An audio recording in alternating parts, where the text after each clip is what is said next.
Clara had never been the kind of girl people noticed first. Her beauty was quiet, hidden behind shy smiles, simple clothes, and eyes that always looked like they were thinking about something far away. In her family, she was the one who stayed silent when others spoke, the one who worked hard but never took credit. Her older sister Lydia was the complete opposite. Lydia was loud, confident, and beautiful in the way that made people stop and turn. Their parents adored Lydia. She was the pride of the family, the daughter who was supposed to bring fortune and status. Clara had learned to live in her sister's shadow since she was little. When guests came to visit, her mother would say, "Lydia will go far. She's our lucky one." Then she'd glance at Clara and add softly, "And Clara helps out at home." Clara never complained. She cooked, cleaned, and took care of her parents when they argued about bills. Their small house always felt tense, like everyone was waiting for something to save them. Her father's small business had failed years ago, and since then, money had been a constant worry. When Lydia announced she was engaged to a man named Daniel, it was as if the sun had finally risen on their house. Her parents cried with joy. "He's decent, polite, and hardworking," Lydia told them, pretending to sound modest. "Not rich, but he has a good job in the city." They met Daniel once, and Clara remembered that meeting vividly. He had a calm face, the kind that didn't reveal much. He was tall, spoke softly, and treated everyone with quiet respect. When Clara brought tea into the living room, he had smiled and thanked her in a tone that seemed genuine. She noticed his hands, clean but rough, like someone who worked hard. After that visit, her parents couldn't stop talking about him. "Lydia will have a good life," her mother said proudly. Finally, someone responsible. But something about Daniel had seemed different to Clara. He didn't talk about his work much. When her father asked about his job, he only said, "I manage things for a company." His clothes were simple, but his watch was not. Clara had noticed it was a luxury brand, the kind her family could never afford. She said nothing, thinking maybe it was a gift or a fake. Weeks passed and the wedding plans began. The house was filled with excitement. Lydia was constantly on her phone, arguing with planners, picking dresses, and showing off photos to her friends. Clara helped quietly, folding clothes, cleaning up after the chaos, and running errands. One evening, as Clara was ironing a pile of clothes, she overheard her parents whispering in the kitchen. "She's lucky," her father said. "Daniel might not be rich, but he's stable. We'll be okay once she's married." Her mother sighed. "Let's hope Lydia doesn't ruin it. She's been acting strange lately." Strange wasn't even the right word. Lydia had grown impatient and distant. She argued with Daniel more often, especially about money. Once Clara accidentally walked into Lydia's room and found her on the phone saying, "If he doesn't have his own house, I'm not wasting my life." Clara froze, pretending not to hear. Lydia saw her and snapped, "Get out!" From that day on, Clara stayed quiet even when she sensed something was wrong. Then one morning, the unthinkable happened. Lydia disappeared. She left a short message for their mother. "I can't do this. Don't try to find me." The house erupted in chaos. Their mother cried so loudly the neighbors came to see what was happening. Her father sat in silence, staring at the wall. The wedding was just 3 days away. What will people say?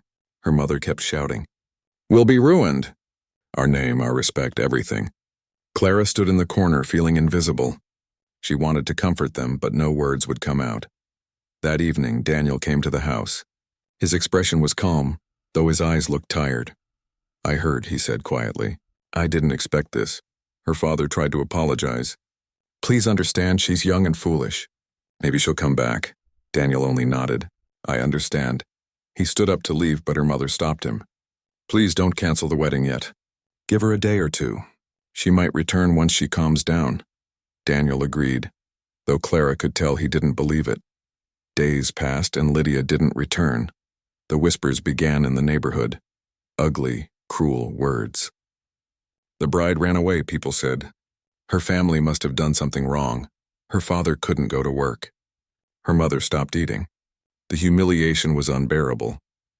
One night, Clara found her parents sitting in the dark, whispering again. When she entered, they fell silent. "What is it?" she asked softly. Her father looked at her with red eyes. "Clara, you know how much shame this has brought us. People are laughing at us." Clara didn't understand at first, but what can I do? Her mother grabbed her hand tightly. "You can save us. That sentence sent chills down Clara's spine. What do you mean? Her mother hesitated, then said, You could take her place. Clara's heart stopped. The silence in the room was thick. She thought she had misheard. What? Her father spoke now, his voice trembling. Listen, Clara, the ceremony is ready. The guests, the church, the arrangements, it's all set. Daniel is still willing to go through with it, maybe out of pity. We can't afford to lose everything. People will never let us live this down. Clara shook her head. You can't be serious. He was supposed to marry Lydia, not me. Her mother squeezed her hand harder. You're both our daughters. What difference does it make? Once it's done, no one has to know. No one has to know, Clara repeated in disbelief. He'll know. Her father stood up. He already agreed. Her mind spun. He agreed? They nodded. That night, Clara couldn't sleep. She sat by her window watching the moonlight fall across the yard. Her heart ached, not from fear, but from the weight of betrayal. She thought of Daniel's calm face, the way he'd always spoken politely. Why would he agree to something so absurd? Maybe he felt sorry for her family. Maybe he didn't care who stood beside him as long as the ceremony went on. Or maybe there was something else she didn't understand. The next morning, her parents told her to get ready. Everything moved too fast. Relatives came, whispering and pretending everything was fine. The news spread that Lydia had fallen sick, and Clara would take her place as a gesture of family unity. Her mother helped her dress in the same gown Lydia had chosen. It didn't even fit properly. Clara felt like she was inside someone else's life, someone else's dream. When she looked at herself in the mirror, she didn't recognize the girl staring back. She looked like Lydia, but not quite. Like a ghost version of her sister. The drive to the church felt unreal. The car was silent except for her mother muttering prayers. Clara's hands were cold, and her heart pounded so hard she thought it might burst. When they arrived, Daniel was already there. He stood near the altar, dressed in a simple suit, looking as calm as ever. Their eyes met, and for a second, Clara thought she saw something, sympathy, maybe regret, but then his face turned expressionless again. The ceremony began. Clara could hardly hear the priest's words. Her head felt heavy and her vision blurred. She only moved when her father nudged her gently, whispering, "Say yes." And she did. She said yes. Her voice barely came out, but it was enough. Daniel slipped the ring onto her finger. His hand was warm but steady. When it was her turn, she did the same, her fingers trembling so much that the ring almost slipped. When it was over, everyone clapped. People smiled as if nothing strange had happened. The music played and flowers were thrown. Clara smiled weakly for the photographs, feeling like she was drowning behind her own face. Afterward, as the guests left, Daniel approached her quietly. "Are you all right?" he asked. She wanted to scream, to cry, to ask him why he agreed to this madness, but she couldn't find the words. "I'm fine," she whispered. He nodded slowly as if he didn't believe her but chose not to press further. The ride to his apartment was silent. It was modest but clean, with a few books on the shelf and simple furniture. Clara sat on the edge of the sofa, unsure what to say or do. Daniel handed her a glass of water. "You must be tired," he said. She nodded. He looked at her for a long moment, then said softly, "I didn't want this either. But your parents begged me. They said it would destroy them if the wedding was canceled. So you pitied us," she said quietly. He sighed. "No, I just didn't want to cause more damage. I'll make sure you're not hurt by this arrangement." "Arrangement," she repeated bitterly. He didn't respond. Later that night, she sat alone in the small bedroom. The bed was neatly made, but Daniel said he would sleep in the living room. She stared at the wedding ring on her finger, wondering how her life had changed in just a few days. Outside, the city lights blinked in the distance. Somewhere, Lydia was probably free, living her life the way she wanted, without caring about the storm she left behind. Clara felt the tears come, but she didn't fight them this time. She cried silently into her hands, her heart breaking not only for herself, but for the dream she never got to have. As the night deepened, she heard Daniel's soft footsteps outside the door, stopping for a moment as if he wanted to say something, but then he walked away. Clara lay awake, staring at the ceiling. Tomorrow she would wake up as a wife to a man she barely knew. in a life that wasn't meant for her. And yet, somewhere deep inside, a strange calm settled. Maybe it was shock. Maybe it was resignation, or maybe, without knowing it, her story had just begun. The next morning felt unreal for Clara. She woke up to the soft sound of traffic outside and the smell of coffee drifting from the kitchen. For a few seconds she forgot where she was.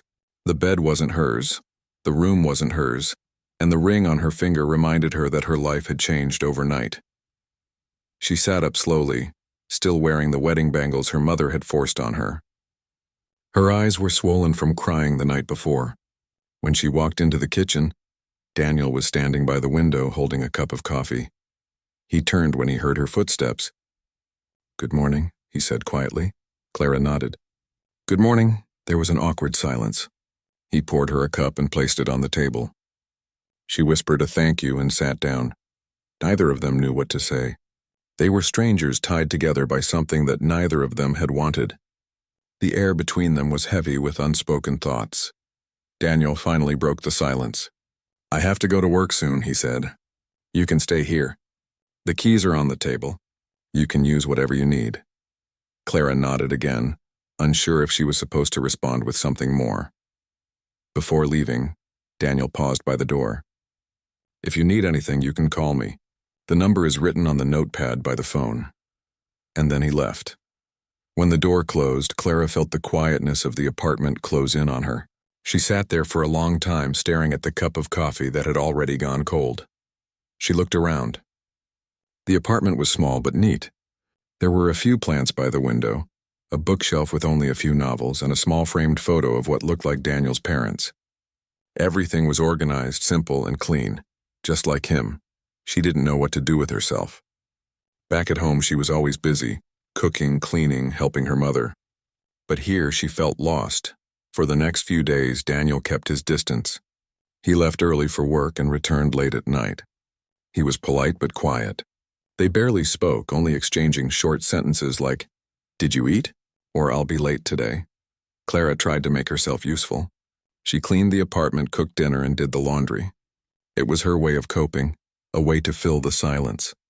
At night, she would sit by the window looking at the city lights. She wondered where Lydia was. Did she ever think about the chaos she had caused?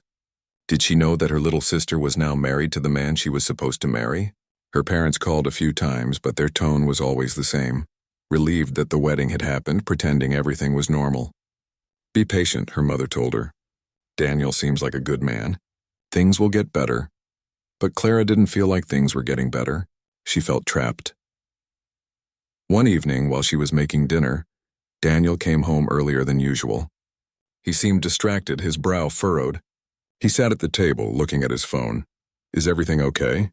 Clara asked carefully. He looked up, almost surprised that she had spoken first. "Yes, just work." She nodded and went back to cooking. After a long pause, Daniel spoke again. "You don't have to do all this," he said quietly. "You don't owe me anything," Clara turned to him. "I'm just trying to help. It's what I'm used to." He sighed. "You shouldn't feel like you need to replace her." The words hit her like a slap. She put down the spoon and stared at the floor. "I'm not trying to replace anyone," she whispered. Daniel realized he'd hurt her. "I didn't mean it that way," he said quickly. I don't want you to feel like this situation is your fault." She didn't answer. After that, they didn't talk for the rest of the evening. But something about his words stayed with her. Maybe he really didn't blame her. Maybe he was just as lost as she was. Days turned into weeks. Slowly, a strange rhythm formed between them. Daniel started coming home a little earlier. He began eating the food she cooked, sometimes even complimenting it. "This is good," he said one night, tasting the lentil soup she made. Clara smiled faintly. "Thank you." For the first time, it felt like they weren't just two strangers sharing a space. One Saturday, Daniel asked her if she wanted to go grocery shopping with him. It was a small thing, but to Clara it felt like a step toward something normal. They walked together in silence to the nearby market. Clara noticed that people smiled at them, assuming they were a happy young couple. The thought made her heart ache. In the grocery store, Daniel handed her the basket.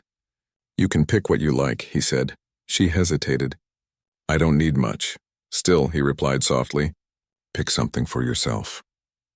It was the first time he had said something that sounded kind, not polite, but genuinely kind. Clara picked a small bag of tea she liked, and when they reached the counter, Daniel smiled faintly and said, "Good choice." Back home, they put the groceries away together. It was such an ordinary thing, yet it felt like a quiet peace had entered the room. That night, Daniel sat down with a book and Clara quietly sat across from him, sewing a loose button on her blouse. After a while, Daniel looked up. "You like reading?" Clara nodded. "Sometimes. I used to read old novels from the library." He smiled. "You can take anything from that shelf if you want." When she looked up, their eyes met briefly and something unspoken passed between them. Still, not everything was peaceful. The pressure from her family never stopped. Her mother called almost every day asking how Daniel was treating her, asking if he was planning to buy a bigger house soon. "Don't forget," her mother would say, "you need to make sure he stays happy. We can't afford to lose him." Clara would hang up the phone feeling smaller each time. One night she overheard Daniel talking on the phone in the next room. His tone was calm but firm. "No, I haven't told them anything yet. I'll handle it."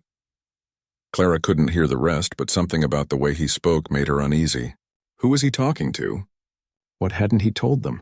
She tried not to think about it, but little by little, she started noticing things that didn't add up. The first thing was the watch she'd seen him wear on the day they met. It was expensive.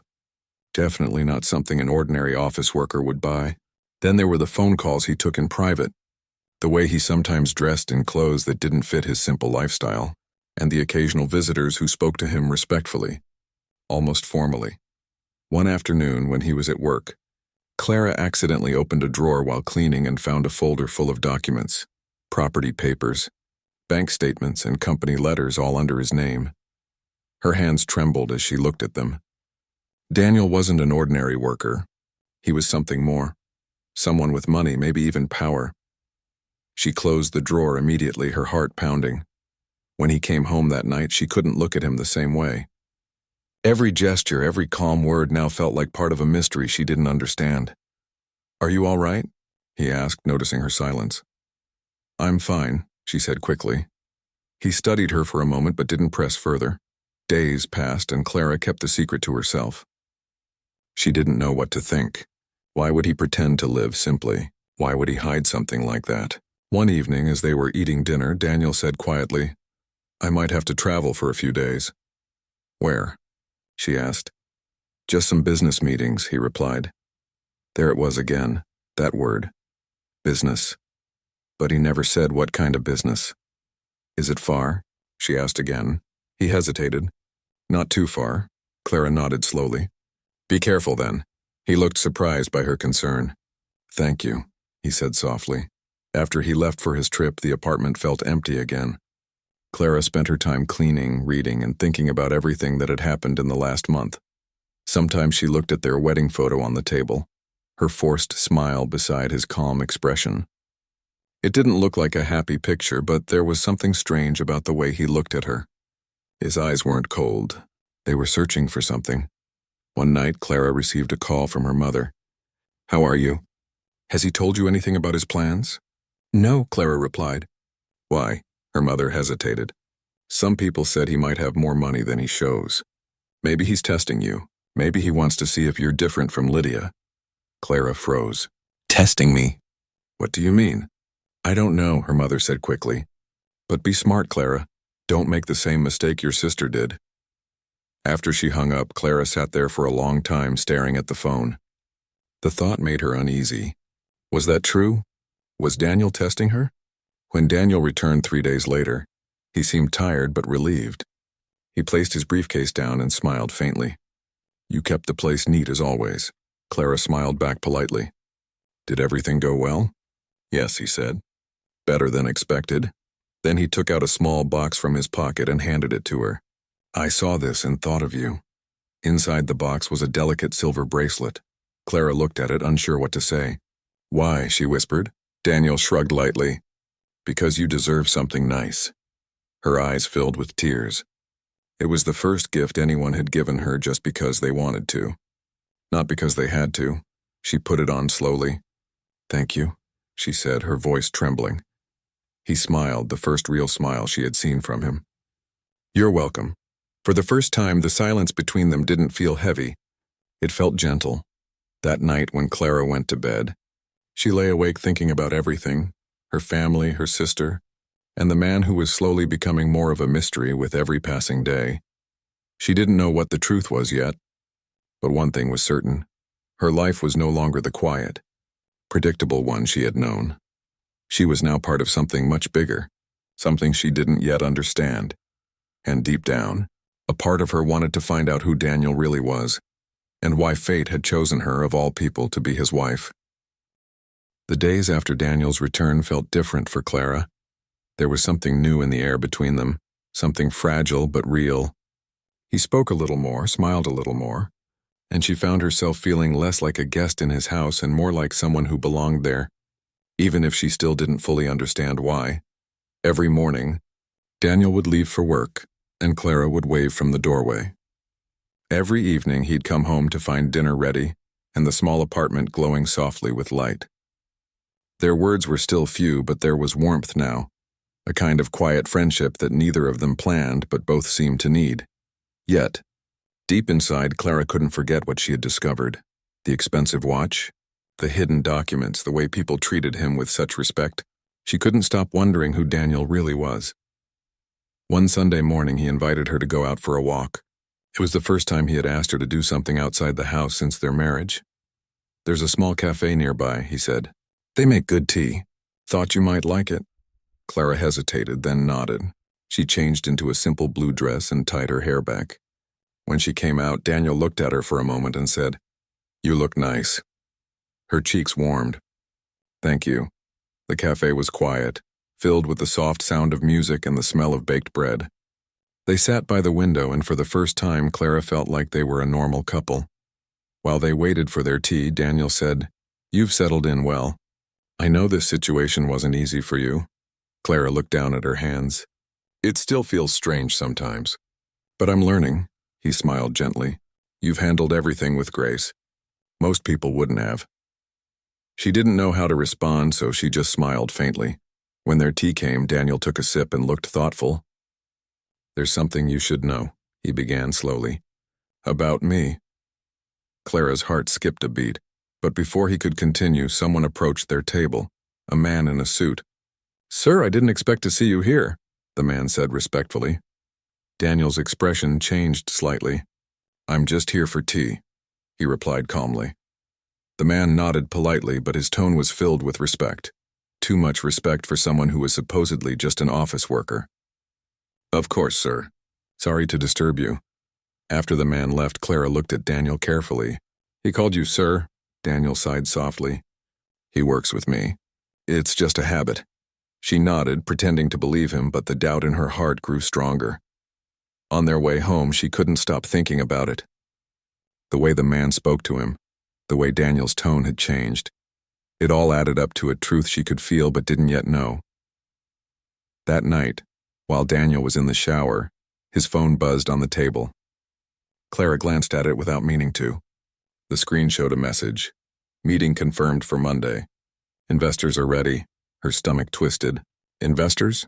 That wasn't something a simple office worker would talk about. She felt guilty for looking, but her curiosity had now turned into quiet fear. What if Daniel was hiding something dangerous? What if he was in trouble? When Daniel came out, he noticed her sitting silently by the window. "You're quiet tonight," he said gently. "I'm fine," she replied, forcing a smile, but she wasn't fine. That night she couldn't sleep. Her mind was full of questions she was too afraid to ask. The next morning, Daniel left early. Clara spent the day pacing around the apartment, trying to calm her thoughts. By afternoon, her curiosity got the better of her. She walked to the small study room where Daniel kept his papers. She hesitated for a long time before opening the drawer again. The same folder was there, filled with documents, letters, and property papers. One of them caught her eye this time. It was a company registration form. At the top, in bold letters, was the name Daniel Holdings Private Limited. Her breath caught. His name was right there as the founder and owner. Clara sat down, her hands shaking. Daniel wasn't a regular employee. He was a businessman, maybe even a millionaire. All this time he had been pretending to live an ordinary life. But why? She quickly put everything back where it was and closed the drawer. Her heart was racing so fast that she could barely breathe. When Daniel came home that evening, she tried to act normal, but it was impossible to hide her unease. He noticed immediately. "Did something happen today?" She shook her head quickly. "No, I just didn't sleep well." He didn't press further, but his eyes lingered on her for a few seconds as if he could sense the truth. The next day, Clara received a call from her mother. "How's Daniel treating you?" "He's kind," Clara replied softly. "That's good," her mother said, lowering her voice. "But have you found out anything more about him?" Clara froze. "What do you mean?" "There are rumors," her mother said carefully. "Someone told your father that Daniel comes from a rich family, that he owns businesses under a different name. Is that true?" Clara hesitated. "I don't know," her mother sighed. "If it's true, you must make sure you stay close to him. Don't make him think you're ungrateful. This could be a blessing for all of us." Clara felt a strange pain in her chest. Was that all her family cared about? Money, status, comfort? She realized that even now, after everything, they still saw her marriage as a transaction. That evening, she decided she couldn't live with the questions anymore. When Daniel came home, she gathered her courage. "Can I ask you something?" she said softly. He looked at her, sensing the seriousness in her tone. "Of course. Who are you really?" she asked. "What do you do?" Daniel didn't answer right away. He looked away, his jaw tightening. "Why do you ask?" "Because I know you're not just an ordinary worker," she said, her voice trembling. "I've seen the documents. I'm sorry. I didn't mean to invade your privacy, but I had to know the truth." Daniel sighed and sat down. He rubbed his forehead as if deciding how much to tell her. "You're right," he said finally. "I'm not who I said I was." Clara's heart pounded. "I own a few businesses," he continued slowly. "My family is wealthy, but I've always kept my life private. I didn't tell Lydia the truth when I met her because I wanted to see who she really was." Clara's eyes widened. "You were testing her?" He nodded. "I told her I was a simple worker. I wanted to know if she could love me for who I was, not what I had. But when she found out I didn't own a house under my name, she started losing interest. She complained, argued, and then she disappeared." Clara sat in silence, her mind spinning. "So all this time," she whispered, "you were living a lie to test her." Daniel looked ashamed. "Yes, and when she left, your parents came begging me not to cancel the wedding. I agreed because I didn't want to destroy them. I thought it would just be a formality, that maybe later we could quietly part ways." Clara stared at him, her heart aching. "You didn't even ask me what I wanted." He looked up at her, guilt in his eyes. "You're right. I was selfish. I thought I was doing the right thing, but I didn't think about how unfair it was to you." There was a long silence between them. Finally, Clara whispered, "You could have told me the truth." "I wanted to," he said softly. "But I didn't know how. Then I started to care about you. I saw how patient and kind you were. You never asked for anything. You never complained." Clara looked away, her throat tight. "You don't have to say that." "It's true," he said. "You were forced into this, and still, you carried it with grace. I respect you for that." For a long time, neither of them spoke. The only sound in the room was the quiet hum of the city outside. When Clara finally looked at him again, she saw something in his eyes she hadn't noticed before, sincerity. But her heart was too heavy to process it. She stood up quietly and walked to the window. "You should have told me from the beginning," she said softly. "You didn't just hide your money, you hid yourself." Daniel's voice was low. "I know, and I'm sorry." She didn't reply. That night, Clara lay in bed, unable to sleep. The truth had changed everything. She now knew why Lydia had left, why Daniel had acted so calm, and why he had agreed to marry her so easily. But knowing didn't make it hurt less. The next morning, she woke up early and went for a walk. The air was cool and the streets were quiet. As she walked, she thought about everything: her family's expectations, Lydia's betrayal, Daniel's secrets, and her own silent pain. When she returned, Daniel was sitting at the table waiting for her. "We need to talk," he said gently. Clara nodded. "I understand if you want to leave," he said. "You didn't choose this life and you don't owe me anything. I'll make sure you're taken care of if you decide to go." Clara looked at him, surprised. She didn't expect him to give her a choice. "Why are you saying this now?" she asked quietly. Because I don't want to trap you, he said. You deserve to be free. She looked down at her hands, the silver bracelet he had given her shining faintly in the morning light. I don't know what I want yet, she whispered. Everything feels like a dream I didn't ask for. He nodded. Take your time. For the next few days, they lived like two people standing at a crossroads, close but uncertain. Daniel didn't pressure her, and Clara didn't leave. Sometimes she caught him watching her when he thought she wasn't looking. There was a sadness in his eyes, as if he knew he had broken something precious. And sometimes, late at night, Clara would wonder if fate had played a cruel joke, or if it was quietly leading her toward something she was meant to find. She still didn't know if she could trust Daniel again. But deep down she sensed that his honesty, even if late, had opened a door neither of them had dared to walk through before. The truth had changed everything, but it was also the first real step toward understanding who they truly were beneath the lies and the silence. And for Clara, that was the beginning of something new, painful, uncertain, but undeniably real. The truth changed everything. After Daniel's confession, silence became a third person living between them. Days went by, but nothing felt the same. Clara moved through the apartment like a quiet shadow, doing her chores, making meals, speaking only when necessary. Daniel tried to start conversations, but every word seemed to fall flat. It wasn't anger that filled her, it was confusion. She didn't know how to feel. A part of her admired his honesty. Another part resented the fact that she had been caught in a lie she never asked for. One evening, Daniel came home late. He looked tired, his eyes dull with worry. Clara placed his dinner on the table and turned to leave, but he stopped her. Please sit, he said softly. She hesitated, then sat across from him. I met with my family today, he began. They want to know when I'll tell them about us. Clara looked at him, uncertain. They don't know? He shook his head. No, they think I'm still with Lydia. Her heart dropped. You mean, they don't even know we're married? Daniel nodded slowly. I didn't tell them right away because I wanted to protect you. My family is complicated. They have strong opinions about everything, and I needed time to explain. Clara's hands trembled slightly, so to them I don't exist. That's not true, Daniel said quickly.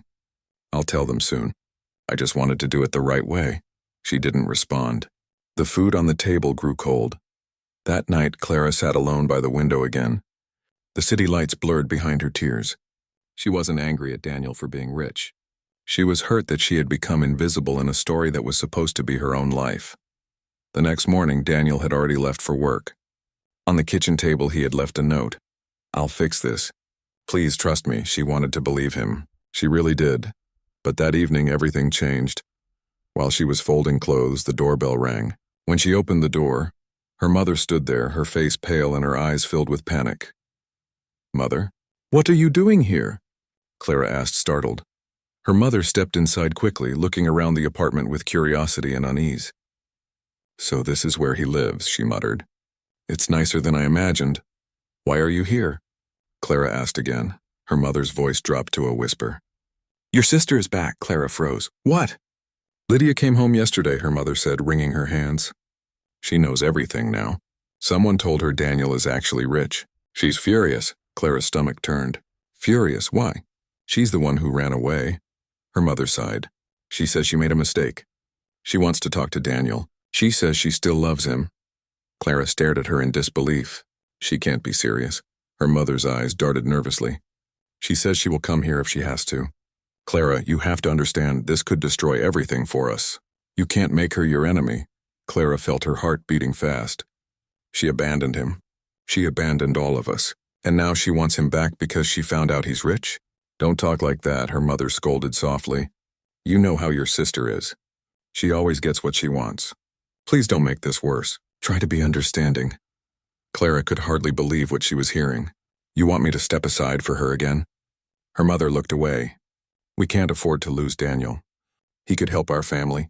You're his wife, yes, but if he still has feelings for Lydia... Clara's voice broke. Stop, please, her mother sighed. I'm only saying what's best for everyone. When Daniel came home that evening, Clara told him everything. He listened silently, his face calm, but his eyes dark. I see, he said quietly. She says she's coming here, Clara whispered. What are we going to do? Daniel exhaled slowly. If she comes, I'll speak to her. You don't have to worry. But Clara did worry. She could feel trouble coming closer, like a storm waiting to break. 2 days later, Lydia arrived. It was a Saturday afternoon. Clara was arranging flowers when the doorbell rang. She opened the door and froze. Lydia stood there, beautiful, confident, and smiling as if nothing had happened. "Hello, little sister," she said softly. Clara couldn't find her voice. Lydia stepped inside without waiting to be invited. "So this is where you live. Cozy. Why are you here?" Clara asked quietly. Lydia turned, her eyes gleaming. "To see Daniel." "He's not home. I can wait," Lydia said, sitting down on the sofa like she owned the place. "You've done well for yourself, Clara. I didn't think you had it in you." Clara's hands tightened around the flower vase she was holding. "You left. You ran away. You made this mess." Lydia laughed lightly. "I made a mistake, yes. I didn't know who Daniel really was back then. If I had known." Her words trailed off, but Clara understood exactly what she meant. "You don't love him," Clara said. "You love his money," Lydia shrugged. "Call it what you want. Love, security, it's all the same thing. He was meant for me. You just took my place." Clara's chest ached with anger and sadness. "I didn't take anything. I was forced." "Then maybe it's time to give it back," Lydia said with a cold smile. Before Clara could reply, the door opened. Daniel had returned. The moment he saw Lydia, he stopped. His face stayed calm, but his eyes hardened. "Why are you here?" Lydia stood up, brushing imaginary dust off her dress. "I came to see you. We have unfinished business." "There's nothing left to discuss," Daniel said firmly. "Is that what you think?" she asked, stepping closer. "You think you can just replace me with her and pretend it never happened?" Daniel's jaw tightened. "You walked away, Lydia. You didn't even say goodbye," she smirked. "I made a mistake. People do that. I'm here to fix it." "There's nothing to fix," Daniel said quietly. "You made your choice. And so did I." Lydia's smile faded. "You can't be serious. You're actually staying with her? She's nothing like me." Daniel glanced at Clara and then looked back at Lydia. "You're right. She's nothing like you. That's why I respect her." Lydia's face turned pale. "You'll regret this," she said coldly. She turned to Clara, her voice dripping with sarcasm. "Enjoy your fairy tale while it lasts." And then she left, slamming the door behind her. The silence that followed was heavy. Clara stood frozen, her hands trembling. Daniel walked over slowly and said, "I'm sorry you had to go through that." Clara shook her head. "She won't stop, will she?" "I'll handle it," Daniel said. "You don't need to worry." But Lydia didn't stop. In the following days, rumors began spreading. Someone leaked the truth about Daniel's real identity to the local media. Suddenly, articles appeared online. Mysterious businessman's secret marriage. Bride switched at the altar. The story spread like wildfire. Reporters tried to find out who Clara was.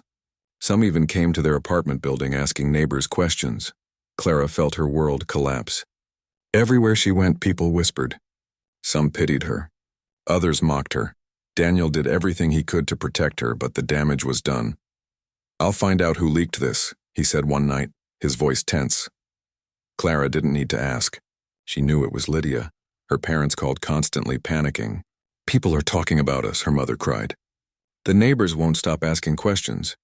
Why couldn't you stay quiet?" "I didn't do anything," Clara said helplessly.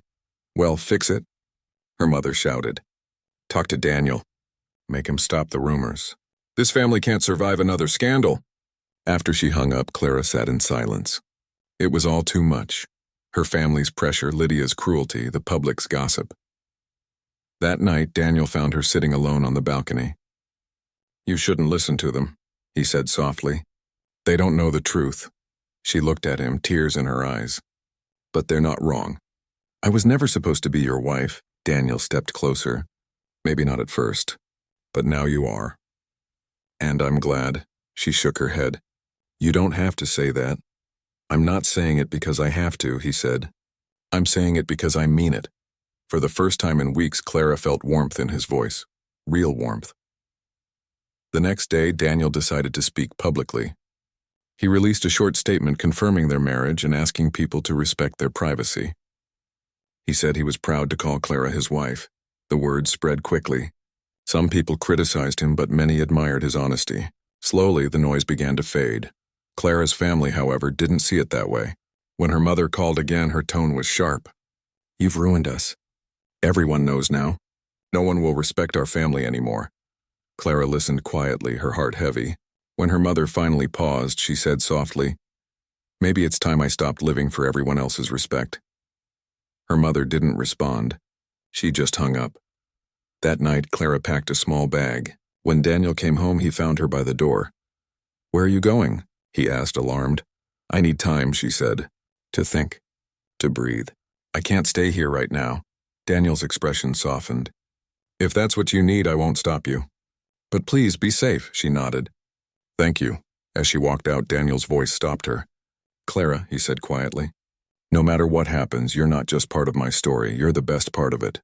Her eyes filled with tears, but she didn't turn back. She spent the next few weeks staying with an old friend on the outskirts of the city. The peace felt strange at first. For the first time in her life, she was truly alone, with no one telling her what to do, who to please, or what to sacrifice. Every morning she walked by the river, watching the sunlight dance on the water. She began writing in a notebook, her thoughts, her pain, her small hopes. Slowly she started to heal. One evening she opened her phone and saw a message from Daniel. "I hope you're doing okay. Take all the time you need. Just know that I'm here when you're ready." She smiled faintly. For the first time, his words didn't feel like a promise, and they felt like truth. She still didn't know what the future held, but for once she wasn't afraid. She had faced her family's judgment, her sister's jealousy, and the world's gossip, and she was still standing. For the first time, Clara realized that strength didn't come from being loud or bold. It came from surviving quietly, with dignity, even when the world tried to break you. And though her story wasn't over, she finally understood something. Sometimes life forces you into places you never wanted to go, only to show you the person you were always meant to be. The weeks Clara spent away from everything changed her in ways she couldn't have imagined. She woke up early each morning, made tea, and sat by the small window overlooking a quiet street. There were no reporters outside now, no phone calls, no loud arguments, just silence and space to breathe. The friend she was staying with worked during the day, so Clara often spent her time reading or walking by the river. The sound of the water comforted her. It reminded her that life keeps moving no matter what happens. She thought a lot about Daniel during those days. Not about his money or his secrets, but about the quiet moments they had shared. The way he listened. The way he looked at her when she wasn't speaking. The way he stood by her even when everything was falling apart. But she also remembered the pain. The lies, the confusion. The way her family had treated her like a pawn instead of a person. She didn't want to go back to that life unless she could do it on her own terms. One afternoon, Clara walked into a small cafe near the market. It was owned by an elderly couple who always greeted her warmly. She noticed a small sign by the counter that said, "Help Wanted." Without thinking much, she asked about it. The old man smiled kindly. "It's just simple work, serving customers, cleaning tables, helping with coffee. You're interested?" Clara nodded. "Yes, I'd like to try." They hired her that same day. At first, it felt strange to be working. She had never done a job like this before. But soon she found a rhythm. She liked the smell of freshly brewed coffee, the sound of laughter from customers, the satisfaction of earning something with her own hands. Every evening, when she counted her small salary, she felt a quiet pride she had never felt before. One evening, as she was cleaning the counter, the old lady who owned the cafe sat beside her. "You've been through something hard, haven't you?" she said gently. Clara hesitated. "How do you know?" The woman smiled. "I can see it in your eyes. But you're strong. Sometimes life gives us storms to wash away what we were never meant to keep." Clara smiled faintly. "Maybe you're right." She walked home that night with a lighter heart. For the first time, she wasn't just surviving, she was living. But even as she tried to move forward, her past wasn't done with her yet. One morning, as she opened the cafe, she saw a familiar figure standing outside. Daniel. He looked different, tired, a bit thinner, but his eyes softened when he saw her. "Clara," he said quietly. She froze for a moment, unsure what to do. Then she stepped aside and let him in. "I didn't mean to surprise you," he said. "I just wanted to see if you were okay." "I'm fine," she said. "I have a job now." "I'm doing well." He smiled slightly. "I can see that." There was a pause between them, filled with everything they hadn't said in weeks. "I wanted to tell you something," Daniel said finally. "I sold one of my companies." Clara looked surprised. "Why?" "Because I needed to simplify my life," he said. "For a long time I thought money was everything, but when I almost lost you I realized it meant nothing if I couldn't be honest. I needed a fresh start too." Clara stayed quiet, not knowing what to say. "I didn't come here to ask you to come back," he continued. "I just wanted to see you and tell you that I'm proud of you. You faced everything alone and didn't give up. That takes courage." Something in his voice broke her guard. She blinked back tears. "You didn't deserve what Lydia did to you," she said softly. "And I didn't deserve what my family did either. But maybe it all had to happen for us to see the truth." Daniel nodded. Maybe it did. They talked for a long time, about simple things, about how they had both changed, about what they had learned from all the chaos. When he finally left, he said, "Take your time, Clara, don't rush anything. Just know that my door is always open if you ever want to talk again." That night, Clara couldn't sleep. She thought about everything. About the girl she used to be, the one who obeyed everyone, who was too afraid to speak, too scared to dream. That girl was gone. She had grown into someone stronger. Days turned into weeks again. Clara kept working, saving money and learning. She began helping the cafe owners with new ideas, simple things like adding homemade pastries or decorating the shop for holidays. Customers loved it. One evening, the old lady handed her a small envelope. Inside was a note that said, "You've brought life into this place. We want you to be a partner with us." Clara was speechless. "I don't have enough money," she said. The old man laughed. "You've already given more than money. You've given this place warmth. That's worth more." Clara cried that night, not from sadness but from gratitude. For once she was being seen for who she truly was. Months passed peacefully, but one afternoon while she was serving customers, her mother walked into the cafe. Clara froze, her heart racing. She hadn't seen her since the day she left. Her mother looked tired and older. She approached the counter quietly. "You look different," she said. "Healthier." "I'm fine," Clara replied. "What brings you here?" Her mother hesitated. "Your sister went abroad again. Things didn't work out for her." She asked about you. Clara didn't respond. Her mother sighed. "I came to say, I'm sorry for everything. We shouldn't have forced you into that marriage. We thought we were protecting our family, but we were just being selfish." Clara looked at her for a long moment. "You hurt me deeply, Mother." "I know," her mother whispered. "And I don't expect you to forgive me right away. I just needed you to know that I see it now. You were the only one who had the courage to do what was right." For the first time in years, Clara saw her mother not as someone controlling, but as someone broken by her own fears. "I forgive you," Clara said quietly, "not because what you did was right, but because I need peace." Her mother's eyes filled with tears. "Thank you." They talked for a while before she left. When she was gone, Clara felt lighter, as if a heavy stone had been lifted from her heart. That night, she sat by her window again and thought about everything. Her past no longer felt like a burden. It felt like a lesson. A week later, she received a letter. It was from Daniel. He wrote that he had moved to a small coastal town to start a new company, something simpler and more meaningful. He invited her to visit if she ever wanted to see the ocean. Clara read the letter several times before putting it away. She didn't respond immediately. She needed to think, not about what others wanted, but what she wanted. Days later, she decided to take a short trip. Not to run away, but to see where life might take her next. When she arrived in the small coastal town, she instantly fell in love with the quiet streets and the sound of waves. She didn't expect to see Daniel right away, but as she walked along the beach one evening, she saw him sitting on a bench watching the sunset. He turned, surprised, but smiling. "You came."